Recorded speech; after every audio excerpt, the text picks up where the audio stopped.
la caricature de l'amour inconditionnel. Quand on me demande de parler de ma grand-mère, j'ai envie de dire qu'elle est pour moi et tous mes frères et sœurs un modèle de loyauté et de fidélité.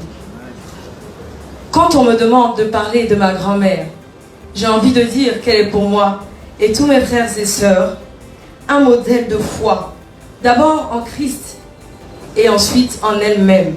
Je ne parle pas de n'importe quelle foi, je parle de la foi qui est capable de déplacer des montagnes. Amen. Quand on me demande de parler de ma grand-mère, j'ai envie de dire qu'elle est pour moi et tous mes frères et sœurs un modèle de persévérance et de combativité, un modèle de force et de courage, un modèle d'excellence. Quand on me demande de parler de ma grand-mère, je le dis souvent, comment est-ce qu'elle fait en fait? Parce que quand je regarde à toutes les situations qu'elle a traversées, je ne comprends pas. Mais je pense avoir trouvé une réponse, peut-être non exhaustive, mais une réponse quand même. Alors, je voudrais partager avec vous ce psaume qui dit « L'Éternel est mon berger, je ne manquerai de rien. Il me dirige près des eaux paisibles, il restaure mon âme. Il me conduit dans les sentiers de la justice, à cause de son nom. Quand je marche dans la vallée de l'ombre de la mort, je ne crains aucun mal, car tu es avec moi. Ta houlette et ton bâton me rassurent. Tu dresses devant moi une table, en face de mes adversaires.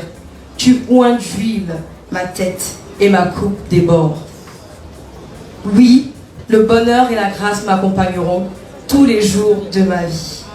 Et j'habiterai dans la maison de l'Éternel jusqu'à la fin de mes jours. Mémé, tu es pour nous un roc sur lequel nous savons que nous pouvons toujours nous appuyer. Tu es également ce cocon d'amour là où nous adorons nos réfugiés. Aujourd'hui, je veux te dire félicitations parce que tu as brillamment réussi le pari d'être une femme, une mère et une grand-mère d'exception. Joyeux anniversaire, Mémé. Sache que nous t'aimons. Waouh! Bien évidemment, la relation qui lie petite fille et grand-mère est toujours quelque chose de spécial. Et nous venons aisément de le comprendre avec ce témoignage, le témoignage de Manu, que je vous demande de vationner encore bien fort, madame, monsieur. Voilà. Nous arrivons à un instant fatidique, mais j'ai envie de dire qu'avant cet instant-là, je vais donner la possibilité à 2-3 personnes parmi nous qui ont pensé à... Parce que j'ai pu voir qu'il y a des personnes qui étaient venues avec des cadeaux. Alors je vais me rapprocher du protocole. Voilà. Nous allons rapidement réceptionner les cadeaux. Voilà.